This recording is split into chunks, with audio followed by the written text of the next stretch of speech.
If I had to describe the buff in a nutshell, it would be this. 70 years of service and going for 100, 8 jet engines, literal generations of pilots, and millions of pounds of bombs. All in a plane as inevitable as Thanos and just as hard to kill.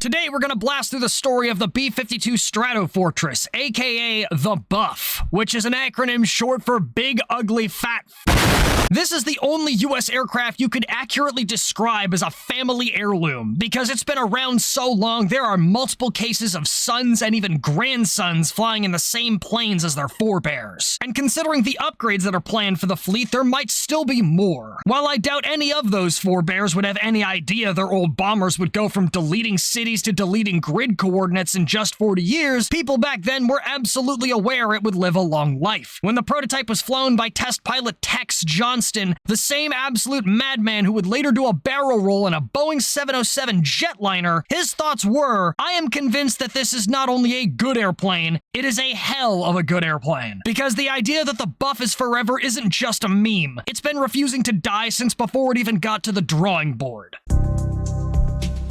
Back in November of 1945, the Boeing company was fresh off the victory platter with their B-29s, having just dropped the first atomic bombs in the history of warfare. But the newest bomb on the block also signaled a new purpose for the heavy bombers that would carry them. Nukes were now the future of war, as far as they thought, and new bombers would need to be custom-made for these massive heavy weapons. I am heavy weapons guy, and this is my weapon. And when I say massive and heavy, I mean the B-29s that carried the nukes to Hiroshima and Nagasaki had to be specially modified to carry them via a project known as Silver Plate. The B-29s were already expensive and plagued with issues, and nukes just added more layers to the onion of maintainer nightmares. A new plane built for nukes from the get-go would be easier to deal with, and to spawn the sun wherever they wanted, they would also need legs long enough to fly between continents without refueling. The US Army Air Corps had started addressing this by signing a letter of intent to buy the Convair B-36 Peacemaker in 1941, but that program got delayed until 1946, and in the meantime, Boeing had started fixing itself a counteroffer. In November of 1945, Boeing would whip up the Model 462, a straight-wing bomber with 6 turboprop engines, or hybrids between jet engines and propeller engines, in an effort to try and yoink the contract out from under Convair's feet. While this did net them a development contract in June of 1946, the B-36 still took the cake in the end and sent Boeing back to the drawing board. Thus, the Model 462 became the 464, a smaller and lighter version with tapered straight wings. But this got bounced back again by General Curtis LeMay, head of Strategic Air Command, who basically demanded that they use an Uno reverse card and go back to bigger and heavier. Boeing played that reverse card, went bigger and heavier, which translates to more expensive and less performance, and of course it got rejected again, this time by Congress. So they reshaped it a third time, and by mid-1947, this turned into the Model 464-29 with swept wings and tails, which got bounced back a third time and almost canceled outright.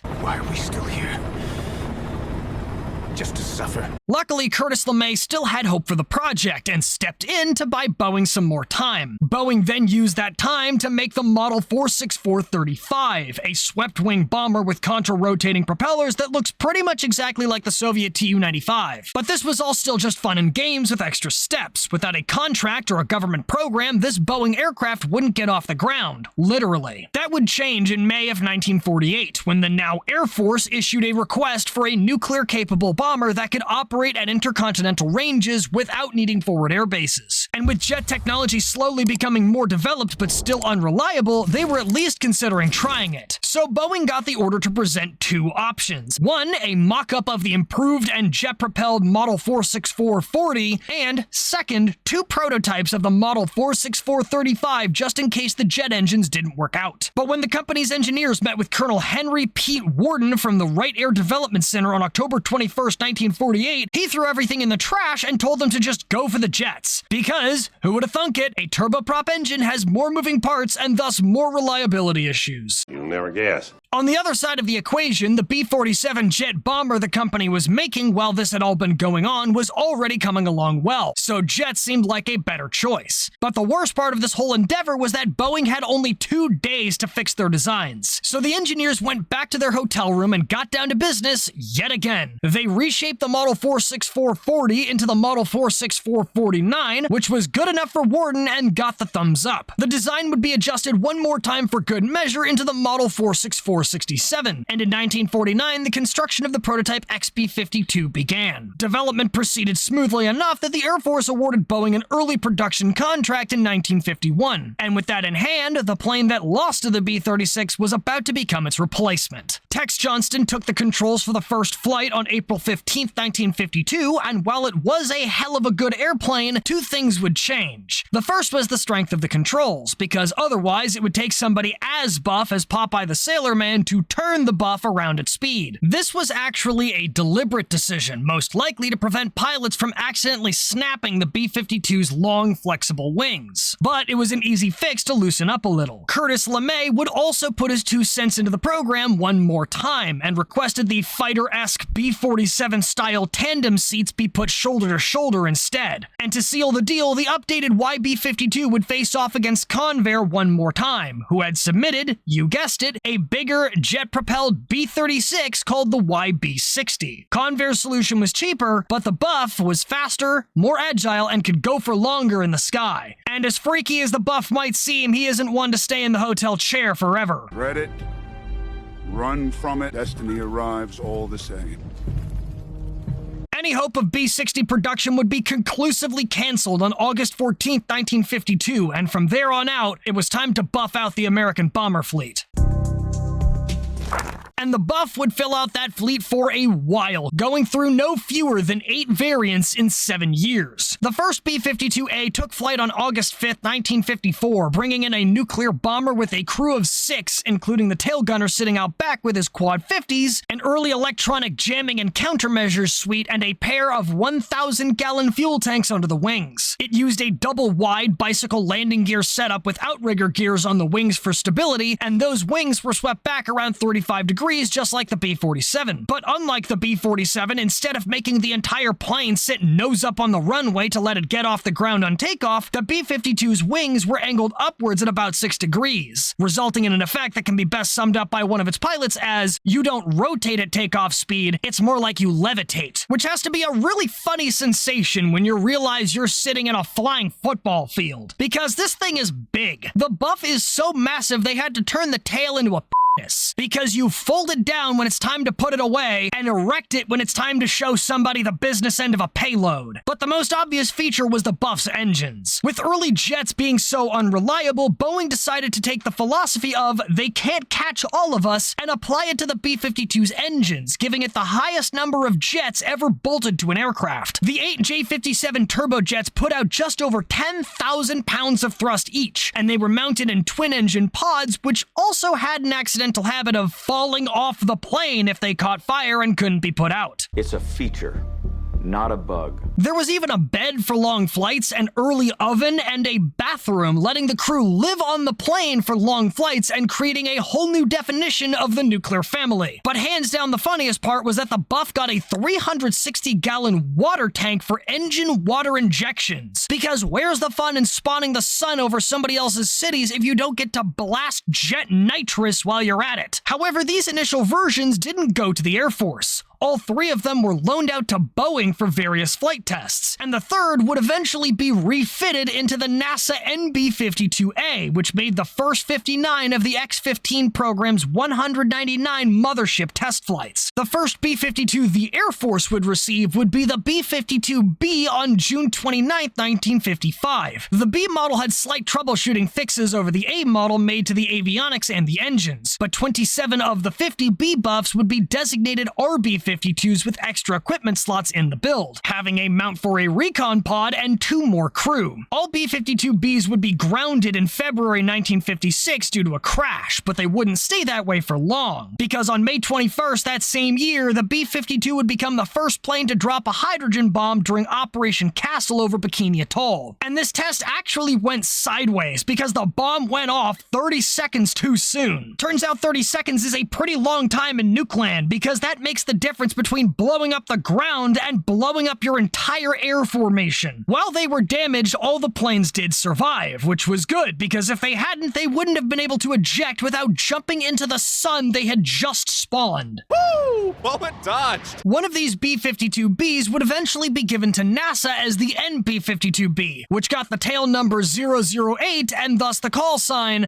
Balls 8. Look, the buff was built for innuendos, and you cannot convince me otherwise. After taking over for the original X-15 mothership, it would complete the rest of the 199 flights and stay on for other NASA research until 2004. He was destined to be an old man, but back when he was still young, the B-52C would follow suit into service the month after popping his hydrogen bomb cherry. 35 were built and 7 were upgraded from B models, and all of them could carry the recon nutsacks. However, the big difference here was supersizing the underwing tanks from 1,000 gallons to 3,000, then adding 30,000 pounds to the max takeoff weight and giving the belly an anti-flash white paint job to defeat the heat of a nuclear blast. But these were all just small batches, and the first mass-produced model, the B-52D, would jump on the bandwagon at the end of that year in December. Aside from deleting the capacity for the recon pod, they were nearly identical to the C-buffs, and the Air Force would grab 170 of those. Next month rolls around, January 1957, and the Air Force decides they're gonna pull a power move, or more specifically, a power flight. On the 18th of that month, 3 B-52Bs would make the first non-stop round-the-world flight by a jet aircraft. They would use 3 mid-air refuelings to make both a 45-hour, 19-minute flight around the entire planet and one of the few instances of a single event lasting longer than Russia's mob.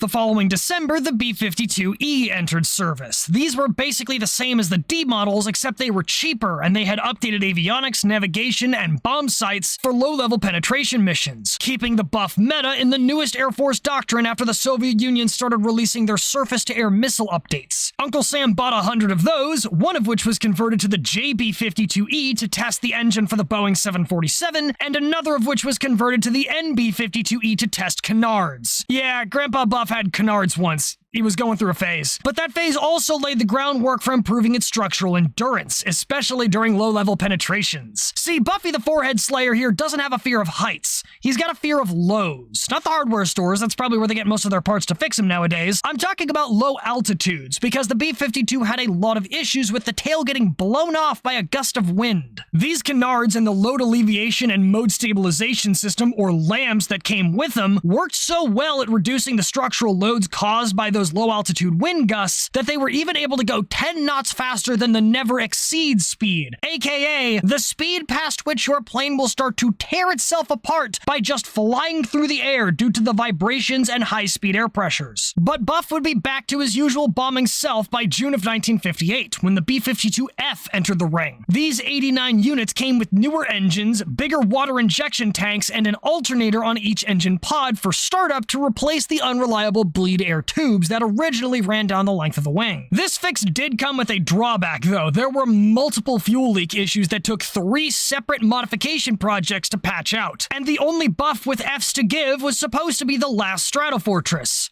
But it wasn't. With the B-58 Hustler program delayed and the B-36 Peacemakers reaching the end of their lives, the Air Force needed to keep their bomber numbers up and decided to fall back on the tried-and-true B-52. Boeing was originally planning to make a Super B-52 with new wings and engines, but this got shut down by the Air Force because they understandably didn't feel like having delays on 2 fronts. And so on February 13th, 1959, the literal day after the last B-36 was retired, as if his spite towards it wasn't evident enough, the B-52G entered service. This would be the most produced version at 193 planes, and it would also come with the widest variety of differences of any new variant, especially in the fluids department. Removing the bleed air ducts from the wings let Boeing ditch the internal wing tanks and make the wings the internal wing tanks. By sealing off the joints between wing sections, Boeing was able to give the Buff's wings what are known as integral fuel tanks, making the internal fuel tanks bigger and the external wing tanks smaller. The outer drop tanks dropped from 3,000 gallons to only 700, but the overall fuel capacity went up by about 7,000 gallons. I prefer to think of it as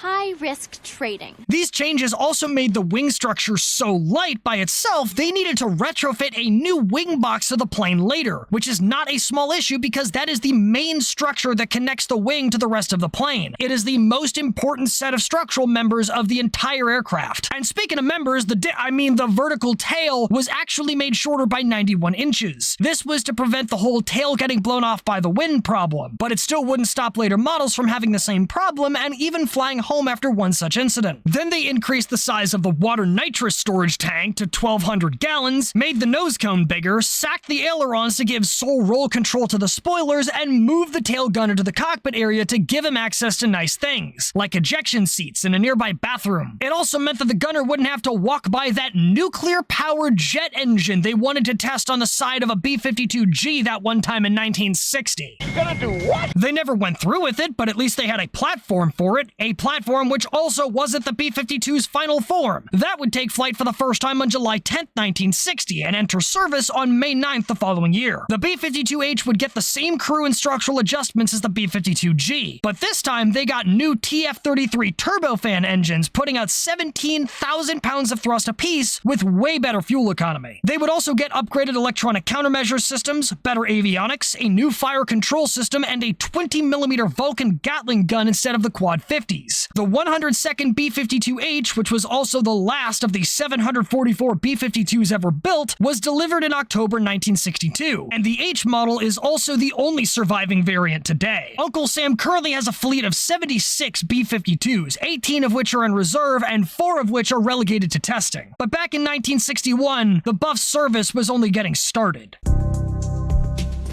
And the B-52H was ready, along with all of its predecessors. This plane can carry up to 70,000 pounds, or 31,500 knot-pounds of volumetric vaporization, over up to 8,800 miles, or over 14,000 knot-miles on its own, at speeds of up to 650 miles an hour. And Buff can carry anything he feels like dragging all over your postal code. Regular bombs? Check. Portable suns? Check. Up to 20 cruise missiles? Check. Radar decoy missiles that pretend to be airplanes? You got it. Anti-ship missiles? No worries. Sea mines? Go for it. JDAMs and laser-guided bombs? Okay, not yet. Give it to like 1994 so they can add the targeting blisters to the nose cone. They were even considering giving the Buff the ability to drop his hatred on SAM sites. Besides that, the only thing this plane can't do is shoot down other planes beyond the horizon. But it does have an AN/APQ-166 radar and, just saying, a bomb bay that is 2 feet longer than it needs to be to carry AIM-174B gunslinger missiles. It's not possible. Not probable. This 185,000-pound grandpa can take off weighing up to 488,000 pounds, with nearly 2/3 of that being over 312,000 pounds of just fuel. For reference, the KC-135 refueling tanker carries 200,000 pounds of fuel on board. Buff is flying around with a gas station and a half, and he still has room for bombs. Add the electronic warfare suite for jamming missiles, the chaff dispensers under the wings and the gap between flaps behind the inner engine pods, and the flare dispensers on the front of the horizontal stabilizers, and you get a plane that, despite the size, is not an easy target. But if you somehow do hit him, then the crew doesn't need to worry because they have ejection seats. Although maybe they should be slightly worried if they're on the lower navigation deck because those two guys have downwards firing ejection seats. Halo wasn't new because we had ODST troopers in the 50s. Just don't launch them when they're on the ground because then you're just gonna have stains and a lot of paperwork. But these are the planes that would take to the sky in Chrome Dome, the 1961 operation where America, worried about the event of nuclear attack, would have 12 nuclear-armed B-52s in the air 24/7 and be able to spawn the heat death of the universe over critical Soviet targets within 2 hours. There were 3 flight paths. To the north, B-52s would cover the US, Canada, Newfoundland, Iceland, Greenland, and most of the Atlantic Circle. To the south, B-52s would leave the southern US and fly over southwestern Europe in the Mediterranean Sea. And all the while, Meanwhile, one B-52 would be making the spiciest donuts known to man in the sky over Greenland, which at the time was under the ownership of Denmark. But there was an airbase at Thule quietly being used by the United States for strategic nuclear deterrence via their 1951 Defense of Greenland Agreement. Everything's gonna be alright now. I got this. 40% of the rest of the B-52 fleet would be on a 15-minute ground alert for these 26-hour flights of constant vigilance and 2-minute refuelings. And because of the low humidity at those sub-zero temperature altitudes, operators could lose anywhere from 5 to 10 pounds of weight in water just from breathing and sweating. Although for some crews, that was the least of their worries. As Frank Whaley said in the 1996 movie Broken Arrow, "I don't know what's scarier, losing nuclear weapons or that it happens so often there's actually a term for it." Because turns out it isn't just the enemy that Buff likes to drag his nuts over. Sometimes it's also America, and sometimes it's just whoever he's over at the time. And during Chrome Dome, with so many B-52s active and in there was naturally also a spike in accidents. That means, because these planes were carrying nukes, a lot of portable suns were put in places they weren't supposed to be. We're gonna pretend this never happened.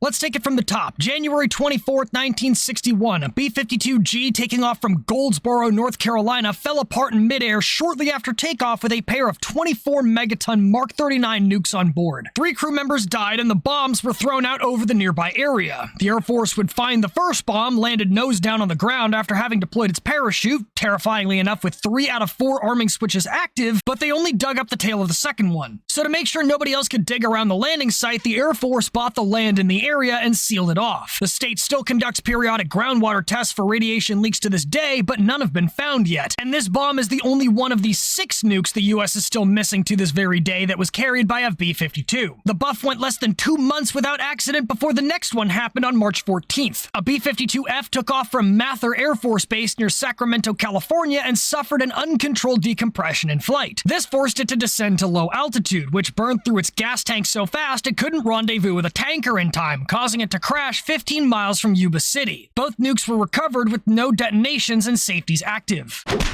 Nailed it! Fast forward to January 13th, 1964. A B-52 with 2 Mark 53 nukes aboard was coming back from its Operation Chrome Dome run, and its tail was sheared off by extreme turbulence, causing it to crash in Pennsylvania. Then there was the Spanish incident nobody saw coming 2 years later in 1966, also in January but on the 17th. A B-52G collided with a KC-135 tanker over the Mediterranean Sea near the Spanish village of Palomares, killing 7 of the 11 crew members on both planes and losing all 4 of its hydrogen bombs. The first 2 hit the ground and the conventional explosives went off in both of them, but not their cores, causing a dirty bomb effect across the Spanish coast and Palomares. The third one didn't detonate and the fourth one wasn't found until 2 months later in the largest undersea search up to that time. It would take another month to recover it, and the Spanish tourism minister and US ambassador would also end up having to go for a highly publicized swim to reassure the area's tourists. Again 2 years later and again in January, but this time on the 22nd, a B-52 carrying nuclear warheads crashed near Thule in Greenland. This accident scattered radioactive plutonium across miles of ice and snow, causing an extensive environmental cleanup effort and a political heart attack for Denmark, who had publicly taken up a non-nuclear stance and now suddenly had a nuclear accident on their front lawn. This crash became the final nail in the coffin for Operation Chrome Dome, which was probably all the better for it because now Uncle Sam had a war going on and the B-52s would be really helpful in bombing some tree lines. B-52s would eventually join the air war over Vietnam, but most prominently they would take part in Operation Linebacker 2, when they were tasked with turning Hanoi, Haiphong, and the Ho Chi Minh Trail into the surface of the moon. The Air Force assembled a force of 99 B-52Gs and 107 B-52Ds, and those debuffs would be buffed to make it easier to debuff the enemy to death. The B-52Ds committed to the theater would receive a big belly modification, which upped its conventional bomb capacity from 27 500-pounders or 750-pounders to either 84 500s or 42 750s. Buff ain't got time to discriminate between you and your grid square, alright? He's too busy being excited to get home and reload so he can do it again. All B-52s in theater would also be given black belly paint to help them dodge searchlights at night. But it wasn't all fun and games. Even this late in the war, the Air Force was still on their bullshit of sending all their planes down the same narrow pathway, 3 buffs at a time.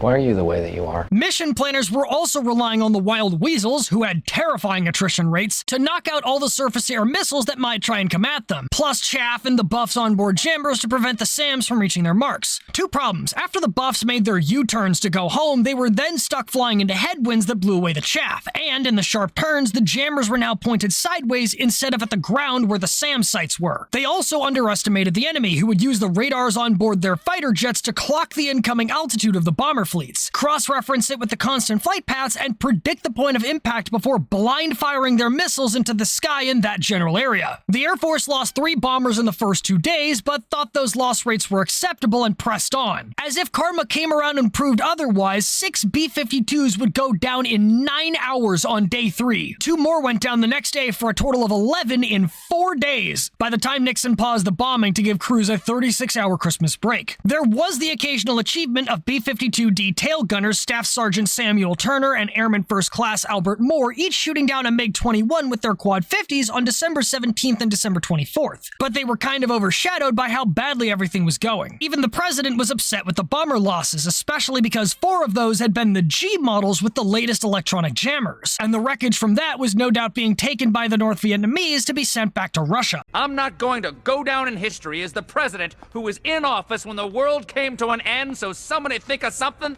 and think of it fast. Somebody had to speak up, and the first person to do so was the B-52 commander at Utapao Air Base, Brigadier General Glenn R. Sullivan. Rather than assuming that he knew best, he pulled a small handful of his bomber crews to ask them what they would change on these missions. Naturally, the people in the seat of the operations came up with better ideas, like not following the same routes, skipping the U-turn and flying out over the Gulf of Tonkin to leave instead, and using more chaff than they had been allowed to. He then bypassed his chain of command and skipped over his boss commanding the 8th Air Force and sent his feedback directly to the head of Strategic Air Command. SAC passed his notes on to everyone else and demanded a new plan for when the bombs started falling again on the 26th. And that is exactly what they changed. They shifted the flight paths and got rid of the U-turn, but they also got rid of the whole 3 at a time garbage and decided they were going to take all of the bombs they dropped in the first 8 hours of the campaign and put it down range in 15 minutes. The buff is literally about to glass a country. 120 B-52s go out and plaster North Vietnamese military targets with so much ordnance so fast that not only did they overwhelm the enemy defenses, which had used Christmas break to stockpile missiles, but when the North came back to the peace table, they did it by condemning what they called extermination bombing, because they literally thought America had decided to just kill everybody until they gave up. A total of 18 B-52s would be shot down in Vietnam, and 12 more were lost to accidents in the process of flying 114,000 sorties in the Vietnam War before it ended in 1973. Peace out! From there, it was back to business as usual, with the occasional nuclear accident on September 16, 1980. A B-52H was sitting on alert at Grand Forks Air Force Base in North Dakota with a fuel strainer that hadn't been put back together correctly by the ground crews, which caused extra fuel to go into the No. 5 engine and catch fire, eventually burning the plane to the ground. The Air Force couldn't hide the fire, but they also couldn't say whether or not it was carrying nukes, so they just downplayed the whole thing and said it was no big deal. It wasn't until 8 years later, during a closed hearing of the Senate Appropriations Committee, that everybody else found out that B-52 did in fact have nukes on board. Specifically, it was carrying 8 AGM-69A nuclear-tipped short-range attack missiles, or SRAMs, and 4 B-28 free-fall nukes, which, if the fire had spread to the fuselage before they disarmed the plane, wouldn't have set off the nukes, but could have blown the conventional warheads and pulled a Palomares in the middle of North Dakota. According to that hearing, this would have caused a nuclear incident, quote, possibly worse than Chernobyl, contaminating the soil within a 60-square-mile area for 24,000 years and bringing the worst effects to the 75,000 people living within 20 miles of the base. And that assumed the microscopically fragmented cores didn't carry on the wind to other states, but the winds of fortune would blow in their favor that day. Literally, the wind was blowing away from the fuselage and was subsequently the only reason the fire didn't reach it and blow the bombs. However, the long list of broken arrows didn't make the only thing the buff was good at. With all of its low-altitude upgrades, it could even flex on a carrier. In 1990, the USS Ranger was operating in the Persian Gulf when it got an ATC call from a pair of B-52s 5 miles out and inbound from Guam. The bombers request permission for flyby. Tower, this is Ghost Rider requesting a flyby. And the carrier radios back to give permission, but they're concerned. Because they were only 5 miles out, they should be able to see the B-52s. But they can't. And when they ask where the B-52s are, the buff pilots respond with only 2 words.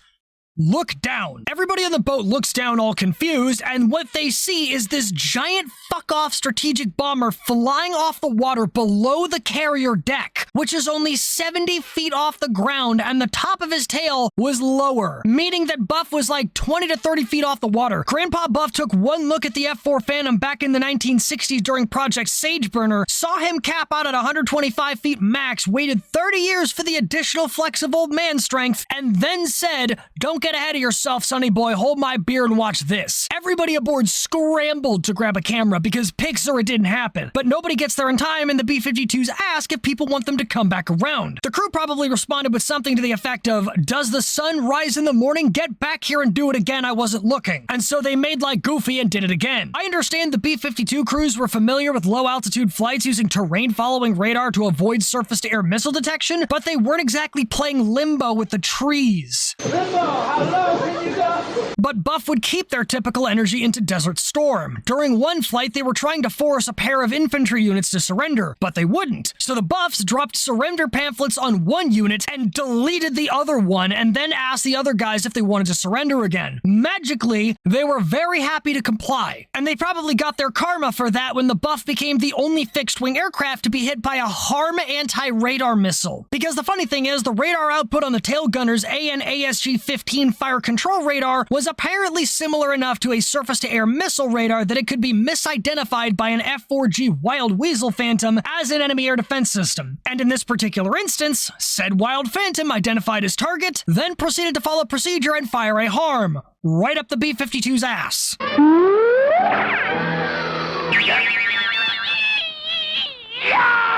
I think he was just jealous that Grandpa Buff showed up his Sageburner record the year before. This B-52 would survive the missile strike, which is really impressive when you realize the AGM-88 HARM has a slightly larger warhead than an AIM-54 Phoenix, and landed back at base, where it would be appropriately nicknamed In Harm's Way. By the end of the following year, all tail gunners and defensive weapons were removed, officially to save money and because BVR missiles were now well established, and unofficially, probably to prevent any other unscheduled prostate exams. The rest of its wartime experience was mostly throwing cruise missiles at the Middle East in Operations Desert Strike, Iraqi Freedom, and Inherent Resolve. It would also make its longest combat flight ever during Desert Strike, with a 16,000-mile round trip being made in 34 hours. And during Operation Enduring Freedom in 2001, Buff would finally stretch his close air support legs with some precision munitions. Although personally, I'm not sure if I'd call that close air support. The bombs might have been close, but the plane sure wasn't. This is more like close air strategic bombing. It's like Big Whiskey versus that 6-inch gun battery. She might not have been nearby, but the ordnance was more than happy to close the gap. Did you miss me? But contrary to what all this conventional warfare might imply, the Buff hasn't exactly forgotten where it started.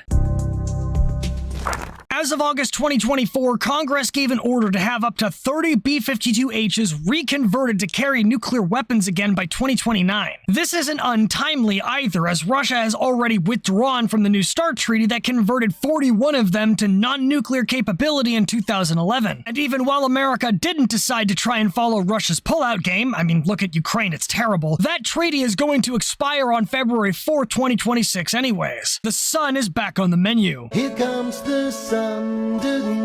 Which is kind of ironic because Russia had actually complained back in 2018 during the treaty's original 10-year effect that the US hadn't converted the capabilities enough to assure them. And by that, they basically stated they wanted the changes to be irreversible. And as they tend to do, this glossed over the fact that they had formally acknowledged 3 new nuclear weapons in 2018, while the treaty was still in full effect. Those were the Avangard Hypersonic Boost Glide Vehicle, the Burevestnik nuclear-powered cruise missile, and the Poseidon nuclear torpedo drone. And Russia claimed that since the treaty did not specify weapons of those types, they didn't count, while telling America that their bomber and submarine launcher changes also had to be irreversible, despite the treaty also never specifying that the dearmament changes had to be irreversible and thus didn't count. Mr. Kettle, Mr. Pot called. He says you're black!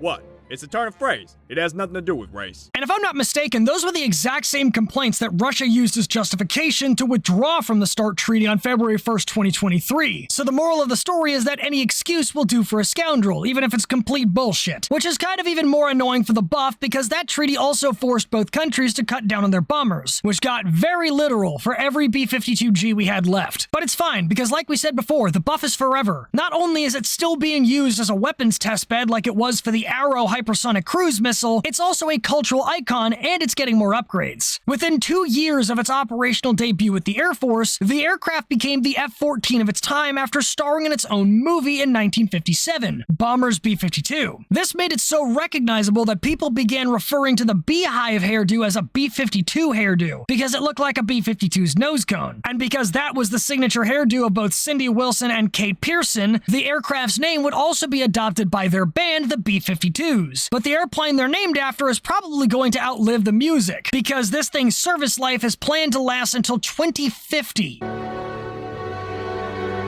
Because let's be honest here, you'd probably need the Infinity Stones to put Buff in the ground, and that's assuming we don't upgrade him with the Gauntlet first. The 78 remaining B-52Hs are slated for upgrades to B-52Js, which will give it some borderline superpowered new toys. One of which is an AN/APQ-188 AESA radar based on the one in the Super Hornet and the F-15EX. Then they're getting new Rolls-Royce F-130 engines to replace the TF-33s, which is a great idea because the last brand new TF-33 was produced in 1985. Grandpa Buff's been running on engines almost as old as he is, and the maintenance costs look like it. According to Boeing, the overhaul cost for a single one of the B-52's engines in 1996 was $230,000. As of the last few years, that cost has ballooned to $2 million an engine. For reference, the 1996 cost when adjusted for inflation is only just over $476,000, meaning that the overhaul costs alone have increased by over 420% solely as a result of wear and tear and mostly supply changes over the last almost 30 years. The B-52 will also be replacing its old air-launched cruise missiles with the new long-range standoff weapons, be able to carry smart munitions internally, get new comms and targeting avionics, night vision devices, and a lot more. However, in May of 2025, the upgrade program suffered a cost overrun that triggered the Nunn-McCurdy Act, which requires the services to inform Congress if the increase in price is greater than 15%. However, this increase was not described as critical or in excess of 25%, and officials stated they were confident it would not get worse. So for now, initial operating capability of the J-Buffs has only been delayed to 2033. For now, the B-52 will lie in wait, and if somebody really starts feeling froggy, then it doesn't matter what kind of boom they'll need to receive, because you'd better believe Buff will beg for the enemy to jump. Thank you for watching. We got merch and other links in the description, and if you like what you saw, please consider checking out some of my other videos. You might like what you find.